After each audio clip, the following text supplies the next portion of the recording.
I need a polysynth and I need a monosynth. And so I'm just going to get the best one for me that's going to work. And that was the Super 6 and the subsequent 37. And so for me now, I mean, if I can't pull out the sounds that I need from the Super 6 or the subsequent 37, I should just give up. There's enough there that you could write records and records and records, and yeah, I have no excuses basically.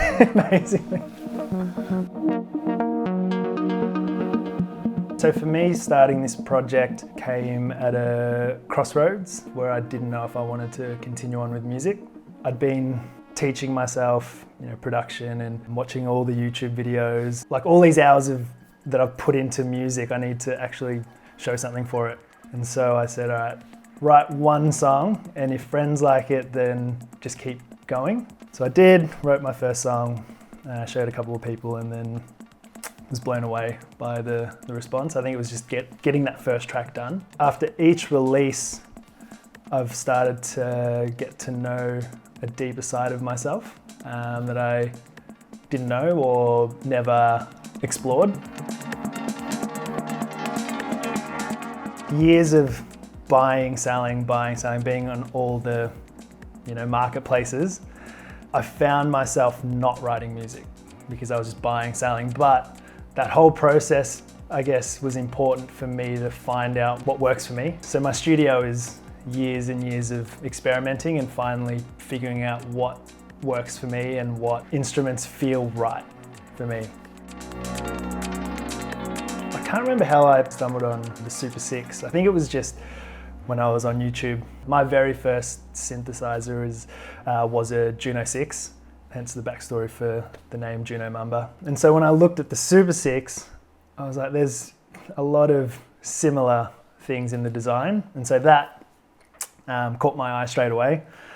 Being able to connect to it in various different ways, MIDI, USB, being able to sync it to Ableton. All that is very important to me because I need to be able to get my ideas out quickly without having to worry about syncing. I need that same thing translate to my live setup and be as easy. Hence I've got the Super 6 and the subsequent 37. It's like that thing. That's just how my mind works. I need to have everything saved in certain locations, so being able to pull sounds out easily, it's a big thing.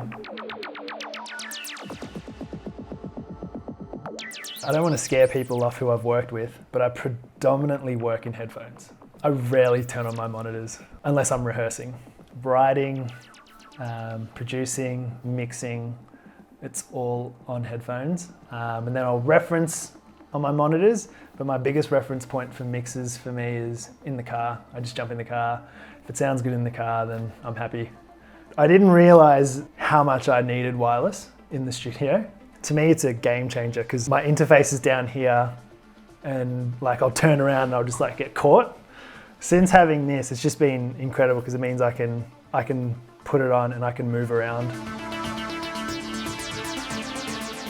When I start a song or I start a EP, I always conceptualize a full body of work and I think about what it's going to be about. In my head, I've already written the themes and what the songs are going to be about before I've written any music, and then I construct the music around those things. So I actually come up with EP names, song title names, everything before I've written any piece of music, and that's sort of my starting point.